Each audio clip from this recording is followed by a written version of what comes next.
Greg Benoît. Nous allons maintenant parler des 3 concurrents qui vont s'affronter dans la course suivante. Et oui, seulement 3 partants pour cette importante confrontation qui est le prix Vicomtesse Vigier. Les voici avec Vazir Abad qui va tenter de remettre le couvert. Il avait enlevé cette épreuve l'an passé. Sirius qui ne manque pas de moyens et d'atouts, notamment glané ici et là et surtout en Allemagne. Et puis Traveling Man, le numéro 3. Moins d'expérience que ses adversaires, mais de la qualité en toile de fond. 3 concurrents sur 3000 mètres pour ce prix Vicomtesse Vigier. On va donc prendre la direction de l'hippodrome de Chantilly pour regarder les concurrents au canter.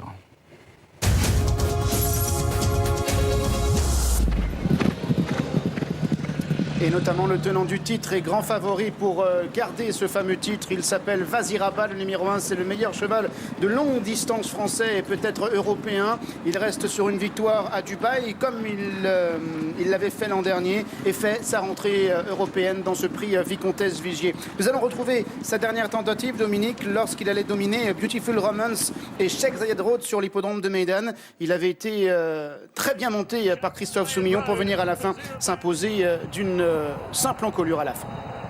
Oui, c'est un cheval remarquable sur ses distances.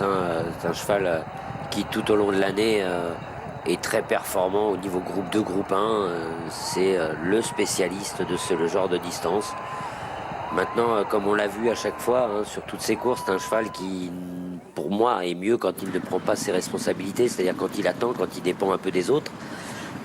Et là, dépendre des autres, il n'y a que 2 adversaires pour se charger de la course.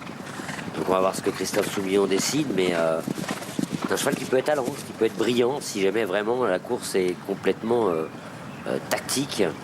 Ça peut être très embêtant pour Vazir Abad. Entraînement d'Alain de Royer-Dupré. Alors qui pour prendre la tête? Est-ce que Traveling Man, le numéro 3, qui porte les œillères ici pour la première fois, va se dévouer à la cause en allant devant? On va écouter déjà Freddy Head et puis vous me répondrez juste après, Dominique. Lingman, c'est une course avec 4 partants malheureusement. 3. Bah oui, peu de partants, mais enfin bon, on verra bien. Le cheval est bien. Il a dû progresser un peu sur sa course. Je lui mets une paire d'œillères parce que ça va le mettre un petit peu à son travail. Je le trouve un peu distrait. Le favori nous rend 2 kilos. Les courses ne sont jamais gagnées. Merci Freddy. Attends. Les courses ne sont jamais gagnées. Et il a pu le voir d'ailleurs avec lui les pouliches dans le Finlande. Oui, mais ça s'est mal passé dans le fond. Ça s'est mal passé, il a failli tomber son jockey, donc les courses sont jamais gagnées d'avance. Il peut y avoir toujours des trucs. J'ai vu Alain de Royer-Dupré, pour Zara, qu'il n'a pas d'explication, en tout cas pour le moment. Et tous les feux ont l'air d'être ouverts pour le favori de cette 6e épreuve. Oui, et puis Sirius est un cheval qui est arrivé dans les box d'Andreas Suborix. Cette année, le cheval courait avec des œillères avant, devant, méchant. Et le cheval en avait complètement marre et Andreas a décidé de tout changer. On lui a retiré les œillères et maintenant on le fait attendre dans les parcours et il a retrouvé du moral et il a retrouvé un niveau qu'il avait eu à un moment. Et on le rallonge beaucoup, c'est la première fois qu'il dépasse 2400 mètres. Mais ses perfs sont bonnes, c'est pas un mauvais cheval. Il a gagné un groupe 1, il a enlevé le Grand Prix de Berlin sur 2400 mètres. Oui, mais voilà. C'était chez Andreas Love. Et à chaque fois, il avait les œillères et on allait très très vite devant. Donc au bout d'un moment, le cheval en a eu marre. Et depuis que son nouvel entraîneur a tout changé, après des grosses contre-performances, le cheval a repris du moral. Et donc à moins que le cheval soit très décontracté, mais je vois pas les plans d'Andreas Suborix changer du jour au lendemain. Voilà. Il a récupéré un cheval qui allait toujours devant, il a fait l'inverse. Le cheval a refait des progrès, a refait des valeurs très intéressantes. Est-ce qu'on va tout remettre en cause parce qu'il n'y a que 3 partants? Est-ce que le favori va prendre ses responsabilités? Ça, c'est loin d'être évident. Vazir Abad n'est pas un cheval qui aime bien passer les autres en les dominant. Il a tendance à s'arrêter quand il est devant. Donc très compliqué pour Christophe.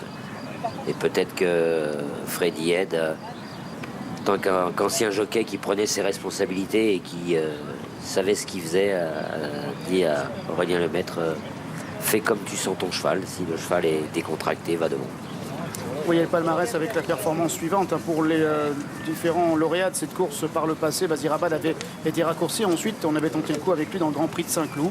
En C'est pas revanche, une bonne idée, ça. d'autres ont été orientés bien sûr vers la Gold Cup, la grande course de l'année sur l'hippodrome de Royal Ascot, comme Batiron, Brigantin ou Kitewood pour les derniers. D'autres ont attendu ensuite le prix Gladiator à la rentrée afin de préparer le prix du Cadran ou le prix Royal Oak. Royal Oak, groupe 1 qui a déjà enlevé 2 fois Vazir Abad. Peut-être le verra-t-on donc à Ascot dans quelques semaines maintenant. Vous dire d'ailleurs que ce sera en direct et en intégralité sur Equidia. Les concurrents qui s'approchent du départ, bien évidemment. Aurélien Lemaître étincelle. Aurélien qui fait une magnifique saison. Il a encore réalisé un joli coup de deux il y a quelques jours sur l'hippodrome de Maisons-Laffitte. D'ailleurs, Freddy Head n'a pas hésité à le comparer à Thierry Jarnet. C'est vrai qu'il l'a lancé, qu'il lui a beaucoup fait confiance, notamment dans les courses principales. Et Aurélien est ici, paré de la Kazakh Strawbridge sur ce numéro 3. Travelling Man, on le rappelle, qui porte les œillères pour la première fois. Oui, bah écoutez, à côté des chevaux des frères Vertemer qui ont un jockey sous contrat qui est Maxime Guyon, bah Freddy Head lui fait monter tout son effectif et le jeune jockey qui maintenant a pris d'expérience répond favorablement à tout ce que lui demande son entraîneur. Il en gagne plus qu'il en perd. C'est ce qu'il faut faire aux courses. Gagner des courses, c'est facile. Pas les perdre, c'est différent. Ouais, très peu de partants dans ce prix Vicomtesse-Vizier. Il y avait quelques chevaux britanniques qui étaient possibles au départ de cette compétition, mais il y avait une course à peu près similaire qui se disputait sur l'hippodrome de Sandown et les concurrents entraînés de l'autre côté de la Manche se sont dirigés vers cette course. Oui, qui vont préparer à Scott. Ils préparent à Sandown, ils préparent à Scott et la Gold Cup. En règle générale, quand ils viennent courir cette course-là, ils viennent souvent avec des chevaux qui n'ont pas la pointure de la Gold Cup. Vazir Abad. Alors, comment va se disputer cette course? Alors là, Je me souviens d'un prix Niel avec Sulamani où ils étaient 3 partants. On a pensé pendant 400 mètres qu'il y avait faux départ tellement on était allé doucement. Mais les jockeys on sourient. aura la réponse assez vite. Souris, il n'y en a pas un qui a donné la tactique à l'autre. Qu'est-ce que tu fais? Qu'est-ce que je fais? J'en sais rien. 6e course du programme, c'est le prix Vicomtesse-Vigier. 3 km à parcourir. Les jockeys qui se regardent en partant.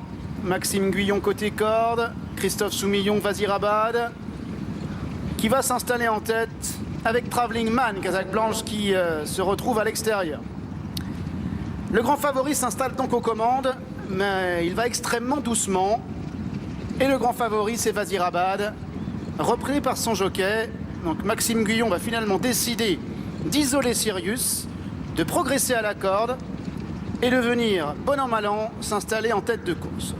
Sirius est en gris et bleu, il est côté corde, c'est le concurrent alezan avec la liste en tête. Vazir Abad profite de son sillage maintenant, il est 2e. Travelling Man, le numéro 3, se retrouve donc en 3e et dernière position. Ils vont entrer dans le premier tournant. Sirius est en tête, Vazir Abad, le grand favori, est dans son dos. Il est le tenant du titre de ce prix à Vicomtesse-Vigier. Et Vazir Abad a dans son sillage le numéro 3, Travelling Man, qui porte les œillères. Travelling Man, c'est Aurélien Lemaître qui porte la casaque blanc et vert Strawbridge, alors qu'ils vont passer pendant quelques mètres sur la piste en sable fibré, sortir du tournant et aborder la ligne opposée. Sirius est en tête, chacun a pris sa place. Vazir Abad est dans son sillage, Travelling Man est en 3e et dernière position. Sirius, Vazir Abad et Travelling Man dans cet ordre.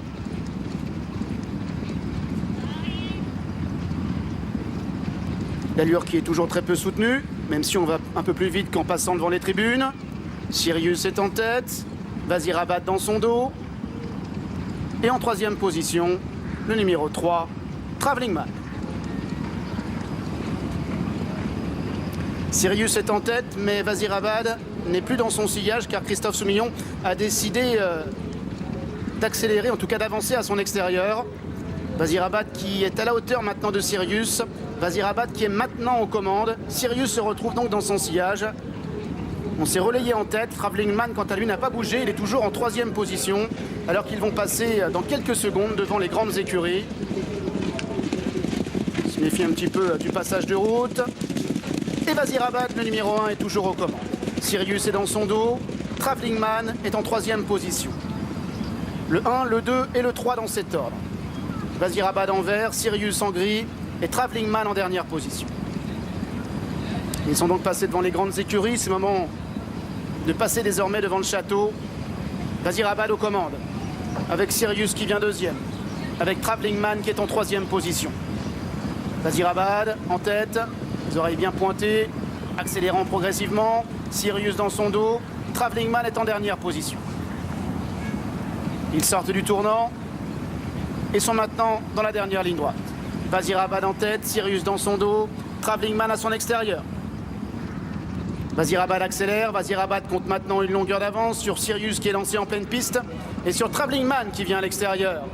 Vazir Abad est à la corde, Sirius qui vient maintenant à son extérieur avec Travelling Man qui accélère également. Ça va se terminer sur un sprint. Vazir Abad qui est relancé maintenant. Vazir Abad qui repart devant Sirius avec Travelling Man qui est en troisième position. Vazir Abad le grand favori avec Sirius qui vient à son extérieur. Vazir Abad s'impose, Sirius est deuxième, troisième place pour le 3, Travelling Man. Ouh là là, 1, 2 et 3 pour l'arrivée de ce prix Vicomtesse Vigier. Ça fait peur, hein. Ça a été un jeu d'échecs. Ouais, c'est marrant. Bah, écoutez, au moins les 3 chevaux n'ont pas pris dur. C'est désolant pour les courses, c'est désolant pour les turfistes. Après, les matelassiers ont dû se régaler en voyant Vazir Abad gagner. Mais en tout cas, ces 3-là, ils ne vont pas rentrer très fatigués de ce qu'ils ont fait aujourd'hui. Il faut savoir que ces chevaux-là sont entraînés beaucoup plus durement que ce qu'ils ont fait aujourd'hui sur la piste de Chantilly. Même les galops le matin, on va plus vite, quoi. On essaye que les chevaux aient du travail. Là, c'est même pas un galop, quoi. Même les batteries à Solvala, ils sont les plus vite. Mais ça, ils vont très vite, les batteries à Solvala. Mais là, plus que sympa, c'est de voir Vazir Abad gagner quasiment de bout en bout, parce que c'est un truc qu'on ne pensait pas capable de faire. On sait qu'il n'aime pas trop être devant. Et puis Christophe a dû bien s'amuser, quoi. Mais je pense vous ne trouvez pas qu'il a dû avoir un peu peur quand même, Christophe, parce que Impossible. il lui a pris l'avantage, Sirius, et Vazir Abad, il a mis un petit peu de temps à en classe pure, il y a tellement de kilos d'écart, mais c'est vrai que d'aller... Oui, sans doute, mais avec une course comme ça égalise un peu les chances, parce que beaucoup de chevaux sont capables d'accélérer sèchement. Hein. Ah oui, avec un cheval de 2000 mètres, tu pouvais faire l'arrivée aujourd'hui sur 3000, quoi. Écoutez, Christophe Soumillon, on va le retrouver justement au micro du cheval à chef. Bonjour Christophe, bravo. Bonjour, merci. Bon Christophe, c'est toujours spécial ces courses-là. On a eu l'impression d'assister presque à un jeu d'échecs entre vous trois. Là. Ouais, c'est pas très drôle. Hein. Ouais. Franchement, en plus, bon, on sait que j'ai un bon cheval et il a des objectifs en vue cette année. On va aller à Scott sur 4000, donc il fallait pareil essayer de lui donner une bonne leçon. Mon entraîneur m'avait demandé de le mettre dernier, de venir vraiment le dernier, attaquer le dernier, mais je voyais bien qu'on allait vraiment doucement. En plus, j'ai déjà monté sur 2004, à chaque fois je suis pris de vitesse. Je préfère pas tenter le diable, en fait je l'ai laissé glisser. Après, heureusement, j'ai un peu anticipé dans le tournant, je l'ai laissé galoper un peu. C'est pas trop son sport de faire ça, mais je savais que les deux autres avant le coup, ils n'avaient pas de chance de me battre. Mais voilà, sur un sprint, on a vu, hein, Maxime, il finit à une encolure.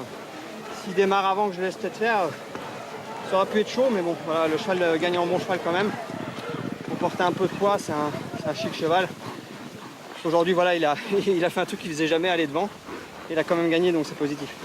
Ce qui est bien, c'est que finalement, tu gagnes, le cheval prend pas une course dure, c'est moins dur qu'un galop du matin.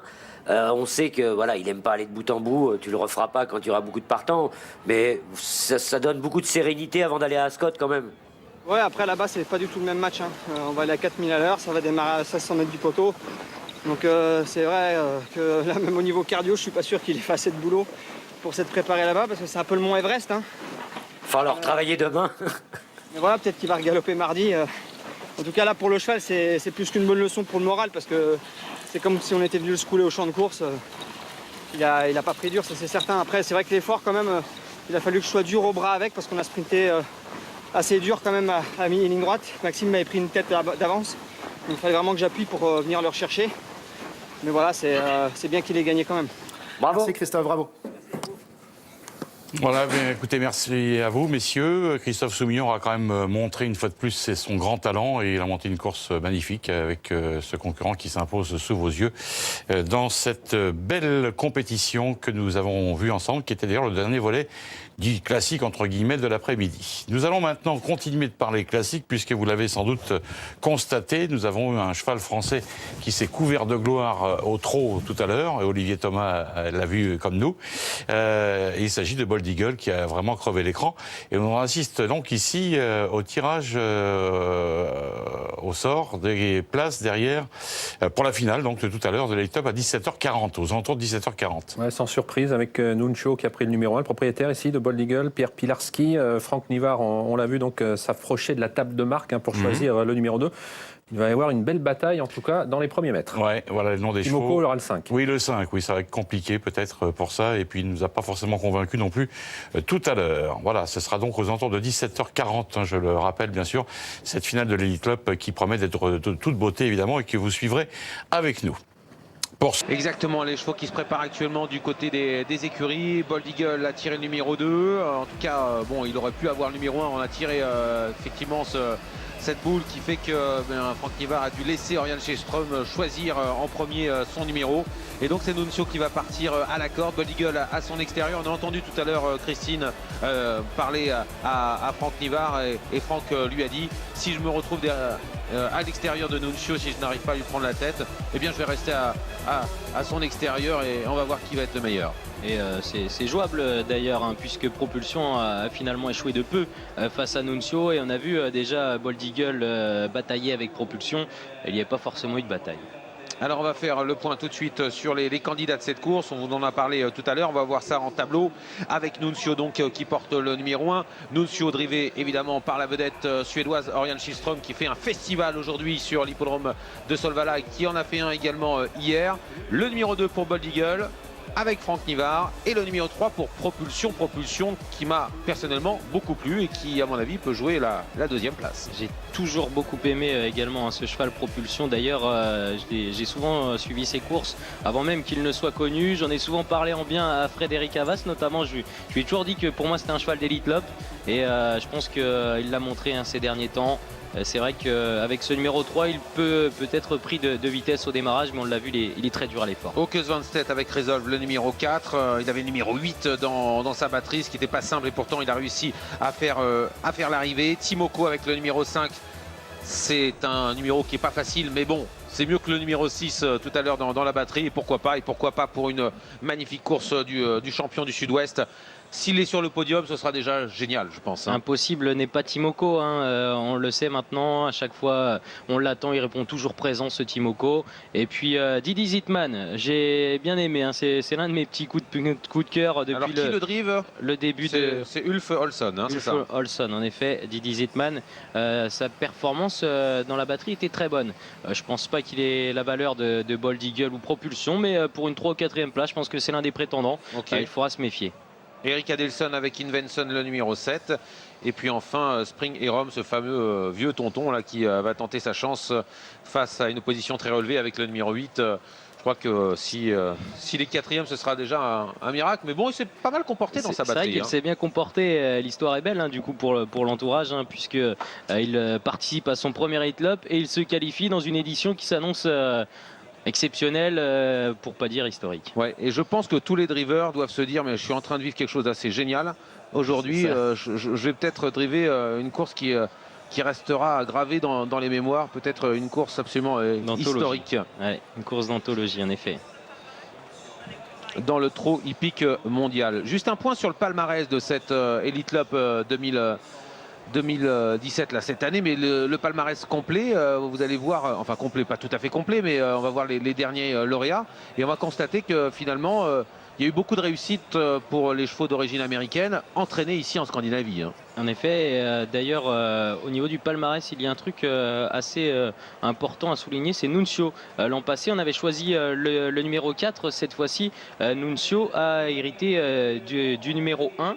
Je pense qu'il a progressé au niveau du démarrage, ou en tout cas, Orion Schestrom lui fait peut-être plus confiance maintenant au niveau du démarrage, puisqu'il a pris un numéro qui peut être parfois piège. Nuncio, Magic Tonight, Timoko qui a remporté la course en 2014, Nar en 2013, ça avait été une surprise, ça n'avait pas été une édition exceptionnelle. Command a réussi à prendre une magnifique place. Resolve qui a terminé 2e de sa batterie. Et voilà le champion du Sud-Ouest avec Björn Goop. 5e finale de l'Elite Club pour Timoko avec son fameux bonnet bleu. Timoko va tenter de prendre une nouvelle place avec ce numéro 5. Tout à l'heure, il avait le numéro 6 et il s'est très bien comporté. Timoko. Ici, Didi Zitman, l'une des révélations de cette Elite Loop. Lui qui se révèle au fur et à mesure de ses dernières sorties. Cette année, il a été vraiment très performant et il a gagné son droit de participer à cette épreuve. Une épreuve qui risque d'être historique. Déjà de participer à une épreuve... C'est déjà beau. Comme ça, c'est déjà exceptionnel. C'est déjà magnifique. Eric Adilson avec Invenson entraîné par Daniel Reden. Il ne fait pas partie des meilleurs chevaux du moment en Suède, mais il a réussi à obtenir son ticket pour la finale. Il va partir à l'extérieur. Et puis on termine avec l'aîné de l'épreuve, un vieux tonton. Il s'appelle Springerom. Il est ovationné parce qu'il est âgé de 12 ans. 12 ans. Springerom, déjà de participer, c'est quand même vraiment...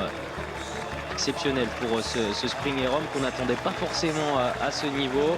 C'est un chic cheval, mais là aujourd'hui il prouve sa longévité puisqu'il s'était classé deuxième de la Copenhagen Cup en 2010. C'était Nupagadi et là on est en 2017, il est encore là. Anthony, on est presque à 4 minutes du départ de cette finale de l'Elite Loop. On l'attend depuis des semaines et des semaines. Pierre Pilarski nous en a parlé vendredi soir, hier, aujourd'hui.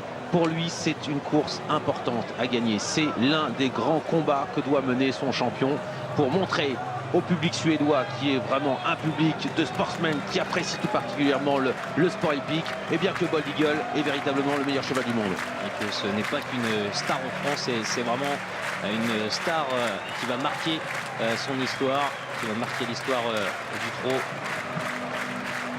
Voilà l'image Bold Eagle là, qui est en train de passer devant les tribunes. On a vu des images en direct du champion de Pierre Pilarski, de la famille Bernerot, mais aussi de Jean-Étienne Dubois qui a élevé ce champion. Jean-Étienne Dubois qui a remporté la course en 1996 avec Cocktail Jet après sa victoire dans le Prix d'Amérique.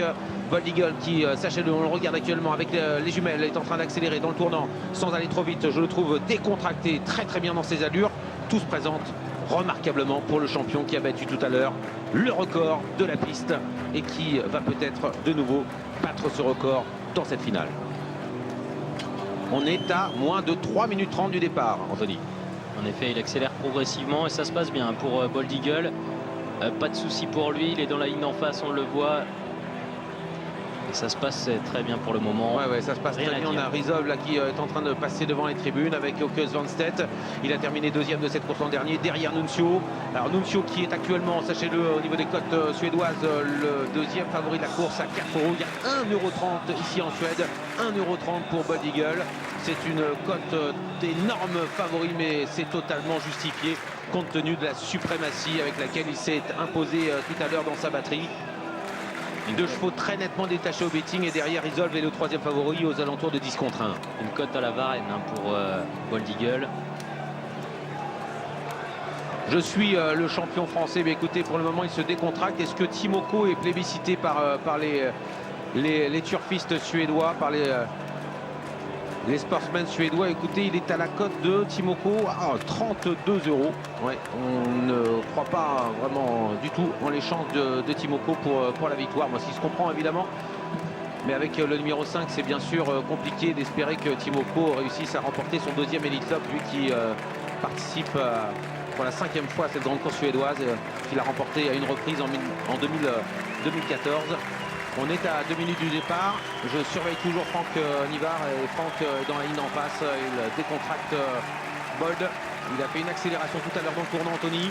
Et là, il est en train de calmer comme d'habitude. Et on fait de même d'ailleurs avec Nuncio, son principal adversaire, en tout cas celui qui a remporté la deuxième épreuve qualificative. C'est le tenant du titre, Nuncio.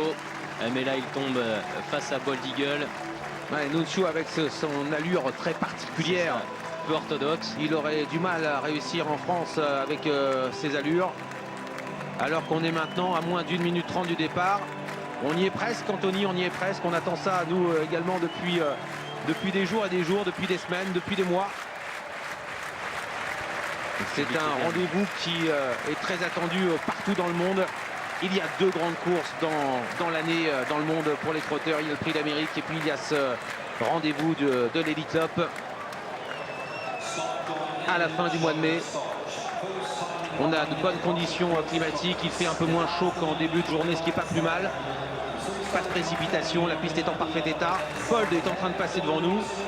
Et il fait l'idiot, il est au petit galop là, et il commence à monter un peu en pression, hein, Bold, mais Franck, je l'espère, va pouvoir le décontracter juste avant le départ, et un départ qui va intervenir bientôt car on est à moins de 40 secondes du départ.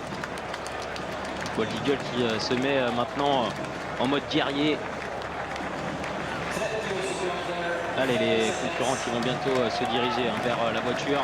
Allez, nos deux champions, Bold et Timoko, pour un Elite Lopp qui s'annonce extraordinaire. La finale dans quelques instants. Timoko qui va se présenter rapidement. Björn qui décide de venir assez vite derrière la voiture. Nuncio est assez loin pour le moment. Et Bold un peu tendu. Nuncio qui est très loin effectivement. On affiche 5 secondes au compte à rebours. Les 8 participants de cette finale de Elite Lopp sont placés, lancés. C'est Timoko qui se présente le premier.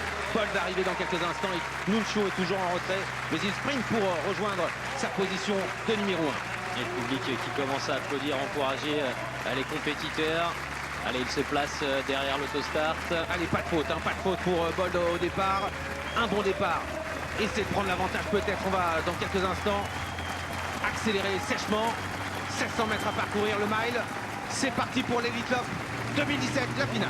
Il s'élance pour la finale de l'Elite Lopp 2017 et Bold Eagle est très bien parti. Timoko également, comme à ses plus beaux jours, qui est parti très vite à l'extérieur. Timoko qui a pris tout le monde de vitesse, alors qu'on vient d'hésiter avec Resolve. Et côté corde, c'est Nuncio qui va se retrouver un peu enfermé. Voilà, surprise avec Timoko qui a pris l'avantage dans cette finale de l'Elite Lopp 2017, avec en deuxième position le numéro 1 Nuncio, avec à l'extérieur Resolve qui accélère. Bold Eagle est en quatrième position, il n'a pas été le plus rapide. Et Franck Nivard pour le moment patient en quatrième position, va passer devant les tribunes. La course est très rapide depuis le début et Timoko contrôle avec le Björn Group. Timoko qui contrôle avec Resolve, qui s'est placé dans son sillage. Nuncio n'a pas voulu se faire enfermer avec Oriane Schilström. Il se rapproche maintenant à l'extérieur et il offre un dos de choix pour Bold Eagle, le champion maintenant qui patiente en cinquième position. Springer Rob vient sur un troisième rideau devant Propulsion qui précède Dini Zitman. Et en dernière position, c'est le numéro 7 Invenson. 900 mètres à parcourir, 1-8 lors des 500 premiers mètres dans cette finale, avec toujours en tête de course Björn Group, avec Timoko, le champion du Sud-Ouest, qui contrôle avec en deuxième position Resolve à son extérieur. Nuncio qui est né au vent et qui ramène le champion Bold Eagle qui attend toujours en quatrième position. Franck Nivard, une position stratégique parce qu'il est derrière le tenant du titre, le champion suédois. Ça va plutôt bien pour Bold Eagle, ça va très bien devant pour Timoko qui contrôle l'épreuve. Timoko qui semble aller au-dessus pour le moment et Bold Eagle maintenant qui accélère, mais il va falloir déborder Nuncio, ce qui n'est absolument pas facile. Timoko qui repart et qui semble aller très facilement avec Björn Group. Bold Eagle qui vient à l'extérieur maintenant et qui va tenter de déborder Nuncio qui tente de repartir avec Resolve. Oh, ça va être dur pour Bold Eagle, il n'a pas pu passer devant le numéro 1 Nuncio. Bold Eagle qui n'accélère plus maintenant et c'est Timoko qui a l'avantage à l'âge de 10 ans. Il essaie de détacher, Bold Eagle n'arrive pas à accélérer et Nuncio essaie de résister avec également Resolve à la corde, avec encore quelques mètres à parcourir. Anthony et Timoko qui s'en va vers peut-être un deuxième. Elite Lopp, c'est formidable. Timoko qui est exceptionnel, qui est reparti, qui est sur le toit du monde. Timoko qui va remporter un Elite Lopp exceptionnel, qui se balade, il est magistral, exceptionnel. Propulsion est certainement deuxième, le numéro 3 à voir ensuite avec Resolve et également à l'extérieur. On a bien fini avec Propulsion. Incroyable scénario de course. Bold Eagle complètement inexistant finalement dans la dernière ligne droite face à Timoko. Le cheval a essayé d'accélérer au bout de la ligne d'en face. Quelle surprise et quel bonheur pour Björn Group et quel bonheur également pour Richard Westering. C'est Timoko qui s'impose à l'âge de 10 ans pour son 5e Elite Lopp, sa 5e finale. Extraordinaire victoire du cheval de Richard Westering, dont on n'attendait absolument pas le succès ici, après ce qu'on avait vu tout à l'heure dans la batterie qualificative concernant Bold Eagle et également dans la qualificative concernant Timoko. Anthony, on est surpris, on est heureux pour la France, déçu pour Bold Eagle, mais quelle victoire pour ce grand champion du Sud-Ouest. C'est vraiment un crack impossible, n'est pas Timoko, et il s'impose, il remporte son deuxième Elite Lopp et il rejoint un certain Varenne. Vraiment exceptionnel ce Timoko, il est parti très vite comme à ses plus beaux jours et lorsqu'il est tête et corde, il est redoutable. Richard Westering nous a toujours confié que son cheval, lorsqu'il était tête et corde, c'était un monstre de puissance et il lève la cravache au passage du poteau, Björn Group, mais c'est un cheval absolument incroyable. Timoko qui remporte un nouveau groupe 1. Le 15e groupe 1 de sa carrière. Il est incroyable, âgé de 10 ans, alors qu'il a pris vraiment certainement une course dure la dernière fois sur l'hippodrome de Naples dans le Grand Prix de la loterie. Placé tout à l'heure dans sa batterie, n'avait pas réussi à prendre tête et corde et là il a été extraordinaire. C'est l'expérience qui a parlé aujourd'hui. Bold Eagle, mais Bold Eagle qui finalement est devancé.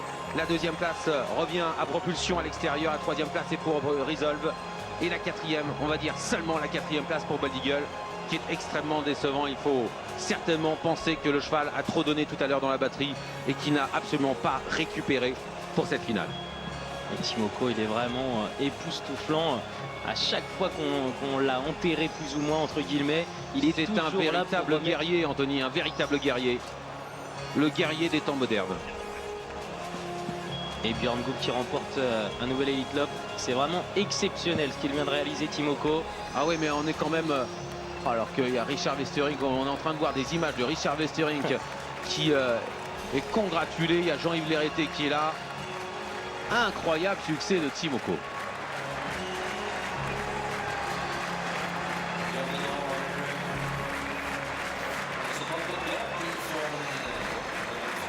On ne voyait pas battu Bold Eagle avant la course. Il a, on l'a vu dans le dernier tournant, tenté de venir prendre le meilleur face à Timoko qui allait très facilement dans le dernier tournant. Mais on a très vite compris finalement que Bold n'allait pas pouvoir s'imposer. En effet, on a bien vu dans le dernier tournant qu'il ne parvenait pas à passer Nuncio déjà. Et là, on a compris que ça allait être compliqué. Et surtout qu'à cet instant, on sentait que Björn Goop en avait plein les mains avec Timoko.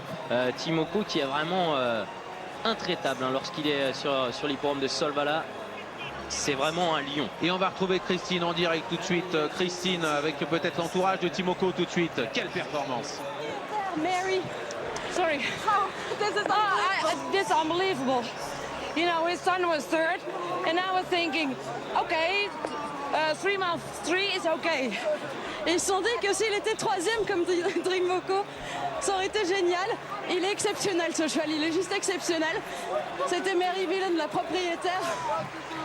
On va essayer d'aller voir Björn tout de suite.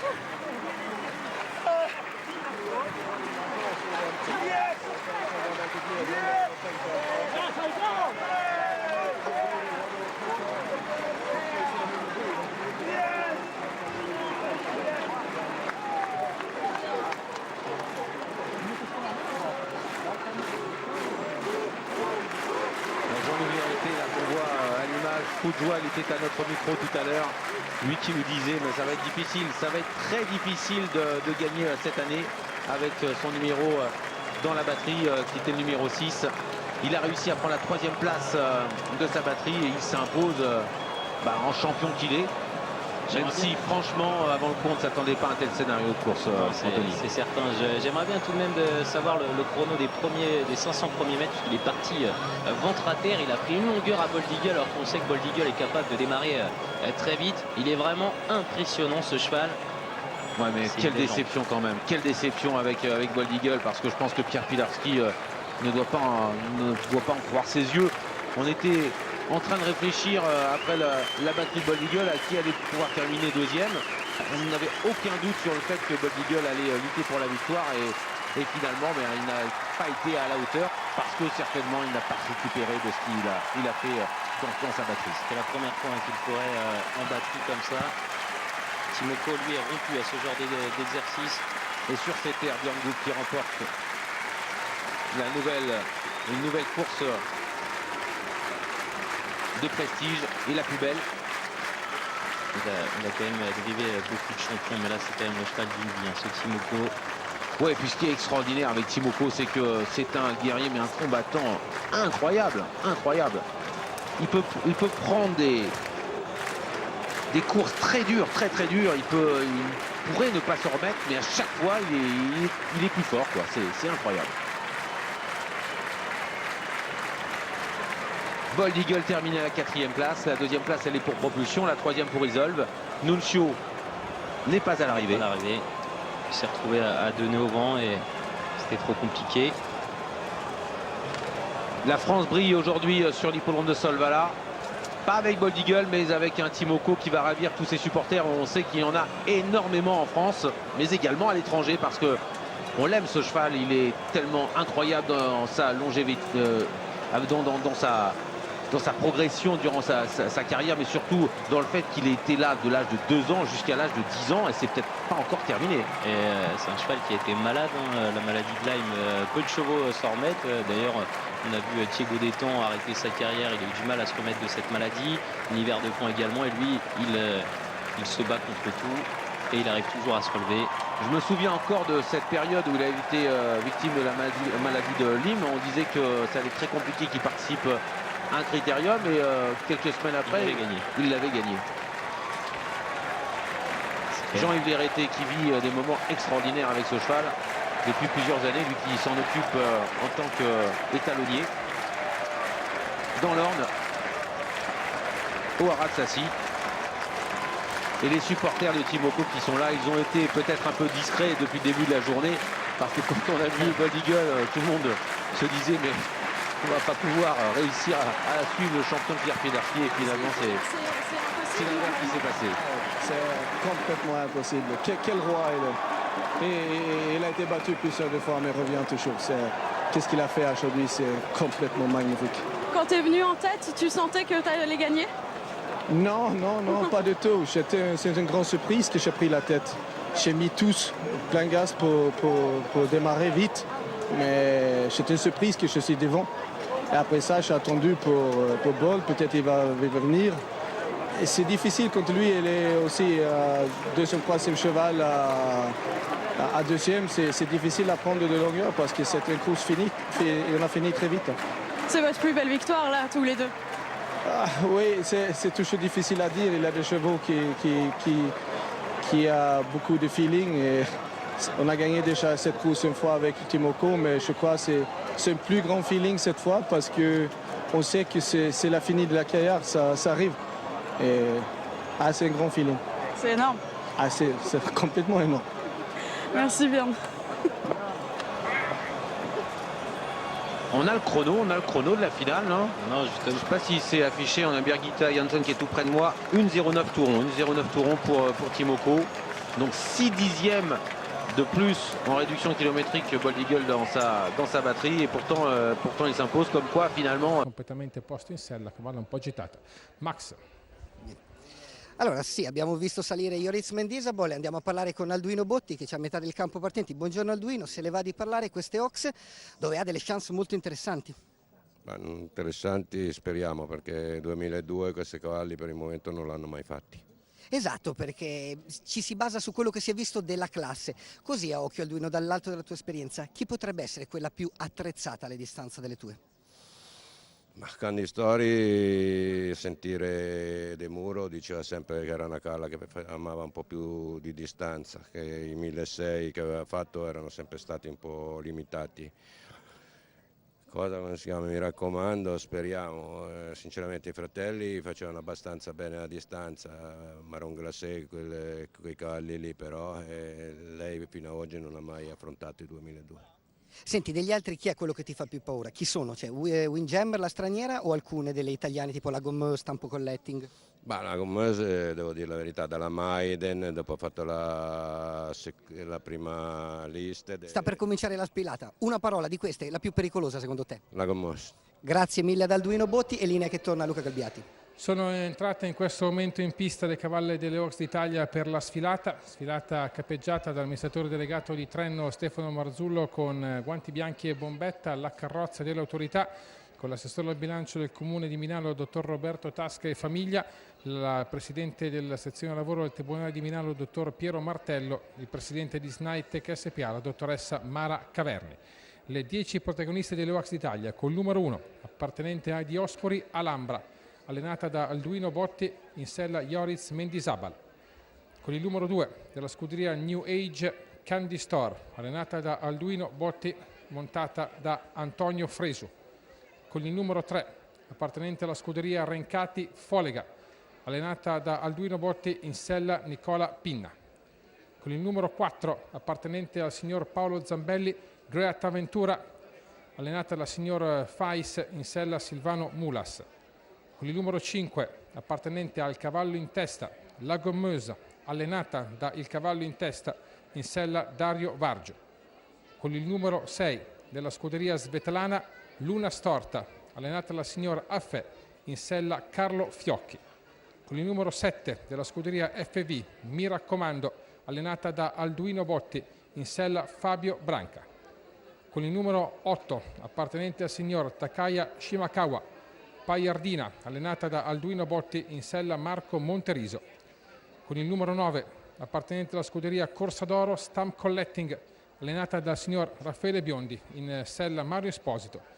Infine, con il numero 10, appartenente al signor John O'Connor, Windjammer, allenata da Andreas Föhler, in sella Gioike Boyko. Queste, signori, le 10 protagoniste delle Oaks d'Italia.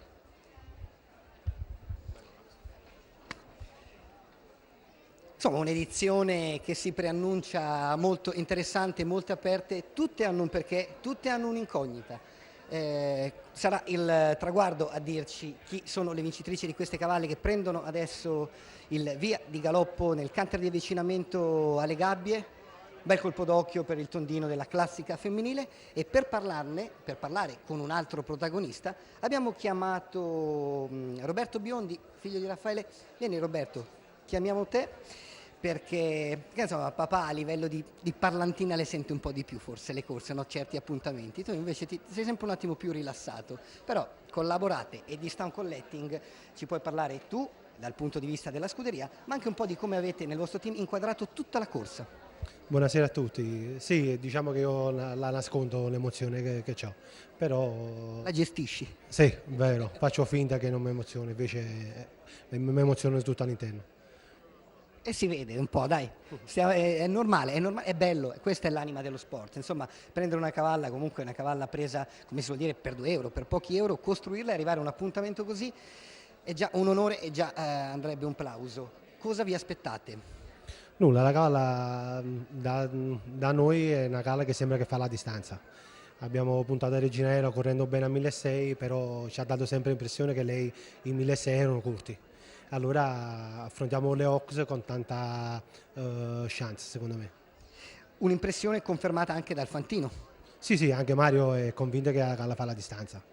Allora, terreno scorrevole per lei dovrebbe andare bene, ci confermi? Sì, lei fa un po' tutto, sia il buono che il pesante.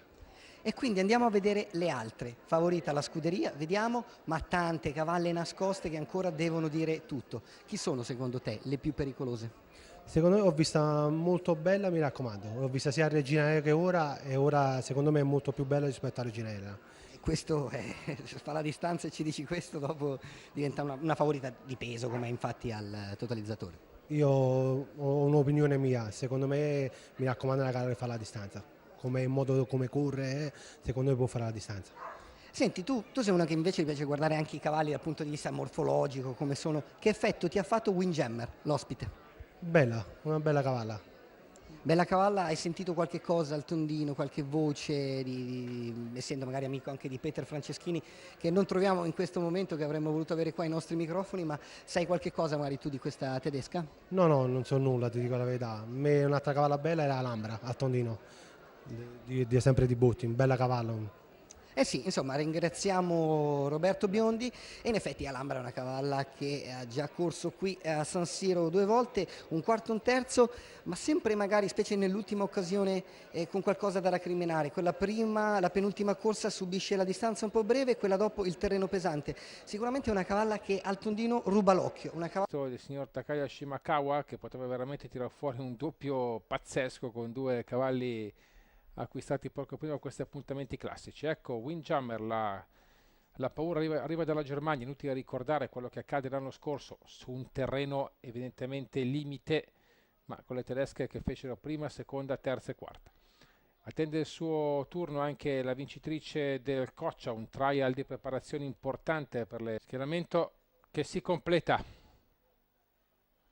Partite, le cavalle delle Oaks d'Italia 2017. Dal gruppo cercano subito di farsi sotto Paiardina insieme a Stamp Collecting. Grata Ventura rimane terza in corda su Mi Raccomando, che cerca di prendere posto, a largo anche Windjammer. Paiardina senza paura, è lei che quindi si assume l'onere e l'onore dell'iniziativa davanti a Windjammer, che scavalca Stamp Collecting. Grata Ventura che rimane in corda vitale con vicino la giubba rosa di Luna Storta. poi ancora più dietro la Gommosi insieme a Folega. Tutt'altro che disprezzabile comunque il ritmo che sta imponendo in avanti la leader Paiardina, seguita da un paio di lunghezze da Windjammer che rimane appunto in posizione larga. Grata Ventura è terza in corda a precedere Mi raccomando che è quarta, all'interno della quale galoppa l'una storta, poi ancora Folega che ne approfitta per rubare qualche metro per vie interne. Stamp Collecting che oggi corre a 100 gruppo rimane nel cuore dello stesso con in scia in giubba rossa la Gommeuse, poi Candy Story in bianco-blu su Alhambra in bianco-rosso-verde.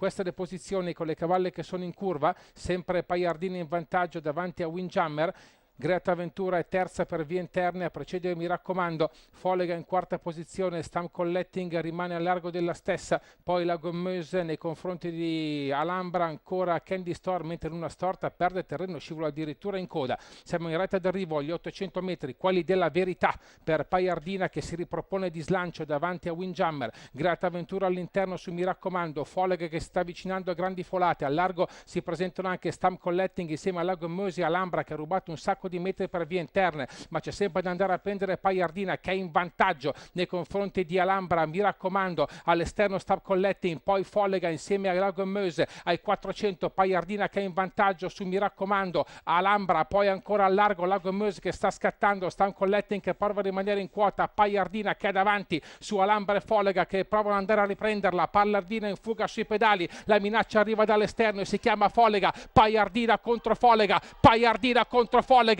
con Folega che passa di slancio per vincere le Oaks davanti a Paiardina. Al terzo è ancora Alhambra, poi Stamp Collecting e Candy Store. Folega che piazza la scala reale. Nicola Pinna in piedi sulla sella, riceve dei complimenti super sportivi di Marco Monteriso su questo slow motion. La scuderia importante, la Rencati, quella che va a segno in queste Oaks per il training di Alduino Botti, e questo suggestivo slow motion per certificare il successo di Folega.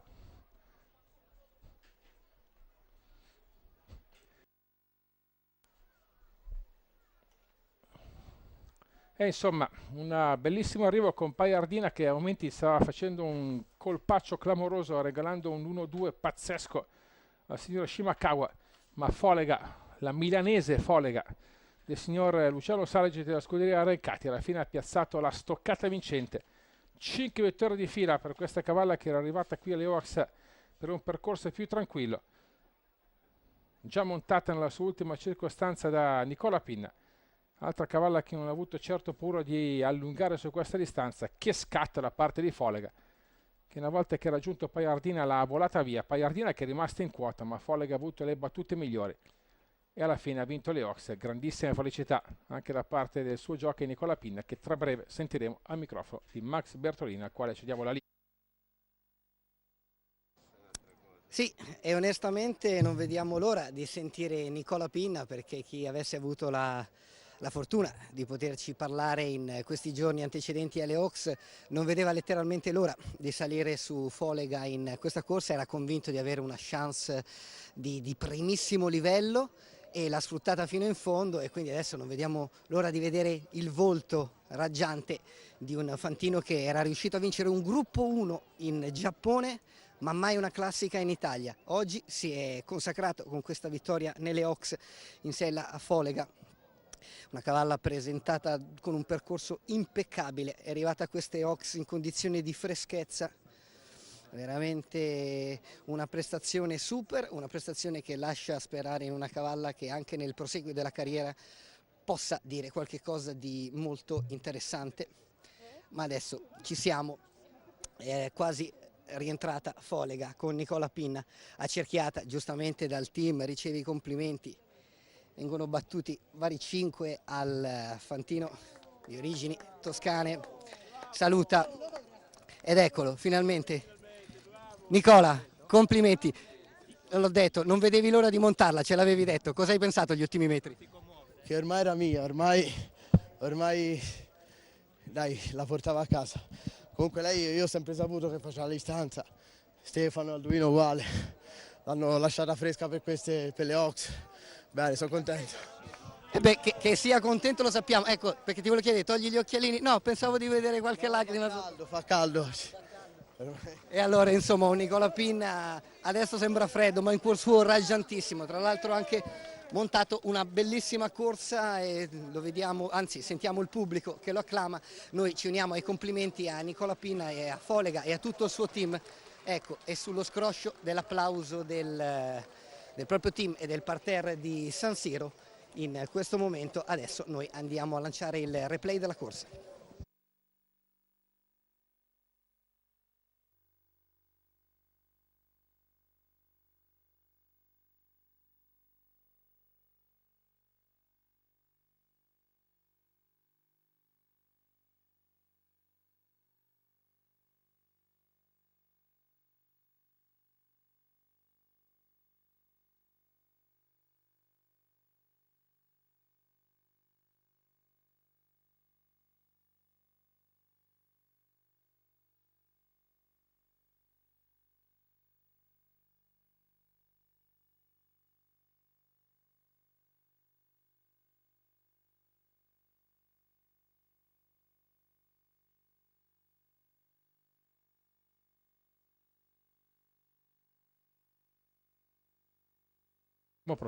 Siamo pronti dunque per la premiazione delle Orse d'Italia per una milanesissima scuderia, ma andiamo con ordine perché prima c'è la SIR. Il presidente di SIR, Giorgio Guglielmi di Vulci, consegna quindi la coppa al signor Luciano Cialice, la scuderia Rencati. Complimenti con Folega, la vincitrice delle Orse 2017. L'assessore al bilancio del Comune di Milano, dottor Roberto Tasca, consegna la coppa, il coppone anzi dell'edizione 2017 delle OAX, sempre alla scuderia Rencati e Folega. Complimenti quindi al signor Luciano Salice. Gentilmente anche a favore di foto con un sorrisone a 37 denti. Esatto. Poi abbiamo il direttore di sviluppo i rapporti istituzionali di Snaitech, Laura Campopiano, che consegna quindi coccarda e fotografia ancora al signor Salice, che avrà bisogno di almeno 4 mani per raccogliere tutto, ovviamente la coccarda rosa per richiamare il colore delle nostre Oaks e la foto dell'ottimo successo di Folega. Grazie anche alla dottoressa Campopiano e proseguiamo perché abbiamo il presidente di Snaitech, la dottoressa Mara Caverni, che premia l'allenatore vincitore ed è lui, Alduino Botti. Complimenti con Folega.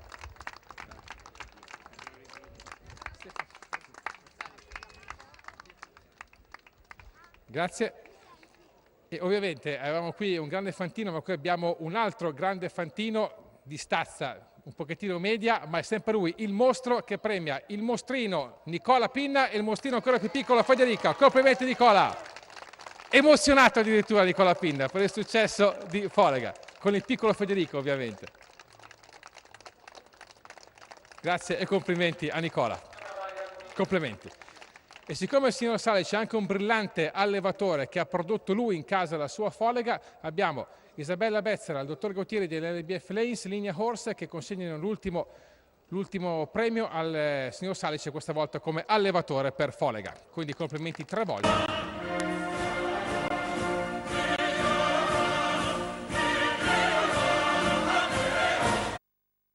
Tutti, grazie a tutti. Linea alla regia.